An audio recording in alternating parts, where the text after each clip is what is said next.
T'as raison, Pierre. Je peux pas appeler mon fils Adolphe. Tu vois qu'il n'est pas borné. Bon. Vous voulez attendre pour le tagine ou vous voulez tout en même temps? Moi je veux bien tout en même temps. Bien. Et quand je reviens, on explique à Claude pourquoi il ne peut pas s'installer à Marseille. Tu vas aller dans quel coin? On m'attend. On m'attend cette fois. Tu sais ce qui m'a convaincu? C'est le déguisement. Un acte privé qui devient, qu'on le veuille ou non, un acte public. Quoi qu'on fasse, tout est politique, tout est affichage. La neutralité n'existe pas. Je crois. Non, plus j'y pense, plus j'en suis convaincu. Je vais appeler mon fils Adolphe, avec un F. C'est ce qui m'a convaincu? Le déguisement. C'était un déclic. Chaplin. J'ai pensé à Chaplin et à sa petite moustache. Qui a été le plus grand artiste antifasciste de tous les temps, si ce n'est Chaplin? Il a nié Hitler jusqu'à son apparence. Il est venu lutter sur le terrain même de l'image. Quelques idiots ont pu penser qu'il lui rendait hommage, mais tous les gens intelligents savaient que c'était une extraordinaire dénonciation. Non, j'en suis convaincu. Adolphe, avec un F. Je ne me contenterai pas de reculer par lâcheté ou conformisme. Je vais marquer une rupture. Je vais me mettre en travers de la route, devant les chars, comme l'étudiant chinois place Tiananmen. Je dirai à Hitler, tu nous as pris l'Alsace et la Lorraine. Tu ne nous prendras pas nos prénoms, notre patrimoine littéraire. Toi, avec ton attitude simpliste, tu t'en fais un mythe. Une icône indépassable. Tu le déifies. Moi, je déifie. Mais bien sûr, Picasso aurait appelé son fils Adolphe, il aurait fait un bien plus grand manifeste pour la paix qu'en peignant Guernica. Ça, je peux te le dire. C'est de la bouillie intellectuelle. Au contraire, c'est limpide. Ne sois pas borné. Tu m'as convaincu, accepte de l'être à ton tour. Pierre, imagine. Imagine un instant une femme très laide. Tu vois, genre porte-parole d'un mouvement d'extrême gauche, tu vois, comme ceux pour qui vote Claude. Tu vois, une harpie, habillée comme un sac, avec les cheveux sales. Eh bien, imagine maintenant qu'elle s'appelle Marie-Bille. Eh bien, elle écornerait le mythe. Elle détruirait l'icône. Elle salirait la mémoire de cette actrice que nous admirons tous. Alors dis-moi, pourquoi ça ne marcherait pas dans l'autre sens? Mon fils sera un type formidable. Donc il mettra mal le fascisme. Il fera tomber Hitler du piédestal ou tue l'ami. Je sais même plus quoi te dire tellement c'est n'importe quoi. Claude, qui est l'homme que tu détestes le plus? Hitler, j'imagine. Un homme vivant. Je déteste personne. Claude, fais un effort. Il y a bien une personne sur cette terre qui concentre une part importante de ton mépris, de ton dégoût. Réfléchis, merde. Le nouvel administrateur de Radio France. Un arriviste et une raclure de première. Oh, tu vois, quand tu veux, tu peux haïr un peu. Continue comme ça, et dans 10 ans, tu seras un type normal. Bon, il s'appelle comment? François Choca. François Choca. Un bon nom de con, tu veux dire. Quand tu l'entends, tu penses pas à Saint-François d'Assise, François Mitterrand ou François Mauriac. Ni à François Villon, ni à François Ier. Si tu t'y mets aussi, Claude. Ni à Claude François. Ah. Ou François Valéry. Si François Choca, par sa seule connerie, a pu faire disparaître au sein de Radio France des rois, les présidents et les plus grands auteurs français, alors crois-moi, Adolphe Larcher détrônera Hitler. Adolphe est mort. Vive Adolphe. Qu'est-ce qui se passe ici? Je crois qu'Adolphe vient de remporter une nouvelle bataille. Encore? Ouais. Grâce à François Choca. Mais de quoi il parle? Ah, écoute, Babou, il fallait être la merde. Excuse-moi de m'occuper du dîner. Mais c'est pas ça, mais tu t'en vas toutes les 2 minutes. Je m'occupe des enfants, du linge, de la bouffe, et quand j'ai le malheur de poser une question, tu m'envoies sur les roses. C'est pas ça. Reste avec nous, ça nous fait plaisir que tu sois avec nous. Et moi, si ça me fait plaisir de servir chaud, Babou. Oh,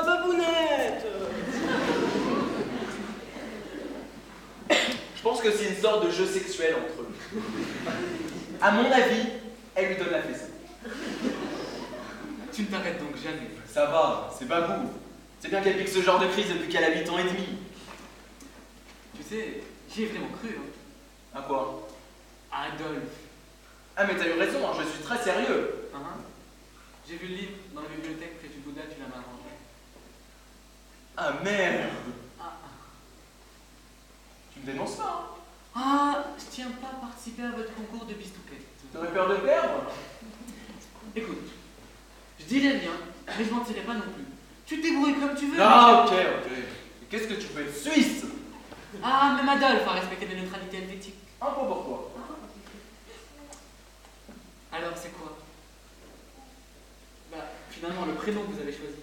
Ah. Envie. Oh, comme ton père. Ça fera plaisir, Françoise.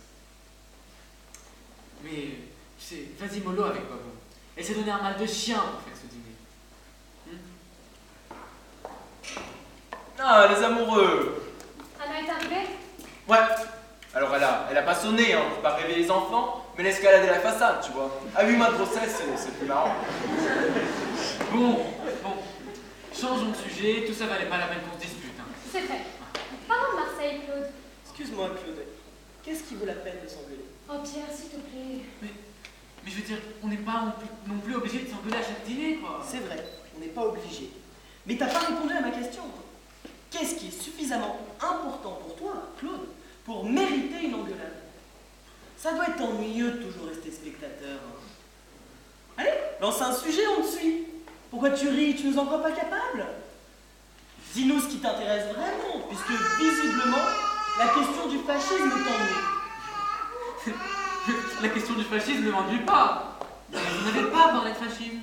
Ah bon? Tu vas parler de quoi? Non mais je veux dire, vous ne m'avez pas parlé sérieusement.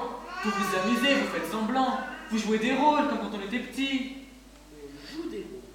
Mais oui, comme on joue au policier à la marchande. Vous jouez avec les sujets de société comme avec des petites voitures. Allez, avec quoi on va jouer ce soir? Le Vélib, l'avortement, le droit de grève, le foulard islamique. Vous prenez des positions que vous pouvez interchanger. Je pourrais jamais appeler mon fils Adolphe. Peut-être, mais au fond, vous êtes pareils tous les deux. Vous jouez à vous bagarrer. Vous avez toujours fait ça. Vous avez déjà eu 50 fois les mêmes disputes. Vous ne croyez même pas à ce que vous dites. Moi, je trouve ça plutôt marrant. Mais ne prenez pas en arbitre. Bah moi tu le trouves amusant. C'est méprisant. C'est sympathique. Tu comprends, Vincent, monsieur est au-dessus de tout ça. Ah mais non, ce n'est pas parce que je suis au-dessus de vos conversations que je suis au-dessus de tout ça. Attention! La palombe se réveille! Dis, tu voudrais pas descendre de ton piédestal et venir discuter avec nous, tu sais, des copains? Allez Aristote, sors de ta caverne! C'est Platon, la caverne. Alors Aristote y était aussi, mais il n'en est pas sorti. T'as de la chance, c'est la même époque. Mais tous les philosophes ne sont-ils pas de la même époque? Ça, c'était notre sujet de Pâques de philo. Tu comprends pourquoi j'ai eu 4. Au fait, devinez avec qui j'ai pris un verre hier. 18h au Café Beaubourg, j'ai pris un kir avec quelqu'un, devinez qui. Tu bois des kirs, toi? Oh, allez, devinez qui. Mais au café Beaubourg en plus! Devinez. Qu'est-ce qu'on gagne si on trouve? À part ta reconnaissance éternelle. Allez, bouteille de champagne. Don Pérignon? Ok. Antoine Flémagon.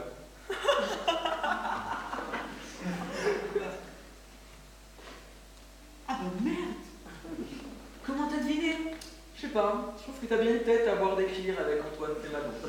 Non mais sérieux, c'est fou que t'aies deviné. Mais arrête, c'est bon, c'est moi qui lui ai donné ton numéro. Quoi? C'est bon, c'est quand même toi qui l'avais le plus d'affinité, non?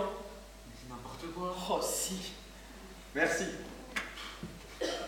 Allô ma chérie? Ouais, non mais bien sûr qu'on t'a attendu. Alors, magnanime, je te donne un indice. Marignan. Austerlitz. Ah, tu connais la date d'Austerlitz, toi? Ah bah tout de suite. Ça a du bon les écoles de bonnes sœurs, hein? Puisque tu me le demandes, à Babou, le pédiatre a dit qu'il fallait le laisser pleurer. Le pédiatre a dit aussi qu'il fallait que le père soit un peu plus présent. On n'est peut-être pas obligé d'en parler maintenant. Je suis peut-être pas obligée de me lever tout le temps. J'irai la prochaine fois.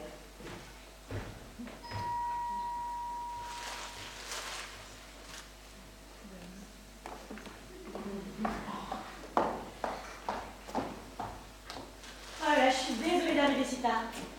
Ça te va très bien, ce petit balayage. Merci, je le déteste. Pas du tout. Oh là là, mais vous n'auriez jamais dû m'attendre. On est bien épais chez l'archel. Merci pour les fleurs, fallait pas. Si t'en veux pas, on les garde. Mais décidément, mon mari a mangé du clown ce soir. De la méchouilla. Mais c'est moins bon. Tu n'as pas pris un gramme. Quelle ligne! Tu dis ça pour moi? Non, pour moi. Je te rassure, il reste plein de brimates. En tout cas, ça sent très bon. Je t'ai mis une assiette de côté. Il est magnifique, hein. Je vais tout de suite le mettre dans un vase. Alors, comment vas-tu? Bien, bien, mais avec la préparation des défilés, c'est un peu la folie en ce moment. Ça dure jusqu'à quand? Jusqu'à la fin mars, puis ça reprend au mois de juin pour la collection d'hiver. J'ai jamais bien compris pourquoi on faisait l'été en hiver et l'hiver en été. Eh bien, tu prépares la saison suivante. Tout le monde ne porte pas de velours côtelé au mois d'août. D'accord. Mais qui a envie d'acheter un slip de bain au mois de mars? Jean-Claude, la vraie question, c'est qui utilise encore l'expression slip de bain. Ah, c'est vrai. Qu'est-ce que tu veux dire d'autre? Un maillot. Maillot de bain. Oui, enfin, même si un maillot de bain n'est pas forcément un slip de bain. De toute façon, Claude a toujours été très slip. Ah oui, très slip. Très slip. Oh, oui, je suis plutôt slip, c'est vrai. Non, mais il n'y a pas de mais ni de plutôt. Tu es exclusivement slip. Je t'ai jamais vu autrement qu'en slip. Moi non plus. Hein. Dis chérie, as-tu déjà vu Claude autrement qu'en slip? Je vois que le niveau de la conversation s'est élevé. Mais, en fait, c'est qu'avec le costume d'orchestre, je suis obligée de porter un slip. Et ben voilà, c'est un photo trombone. Voilà, mais je ne vais jamais manger tout ça. Hein. Et tu as besoin de prendre des forces. C'est que vous êtes deux maintenant.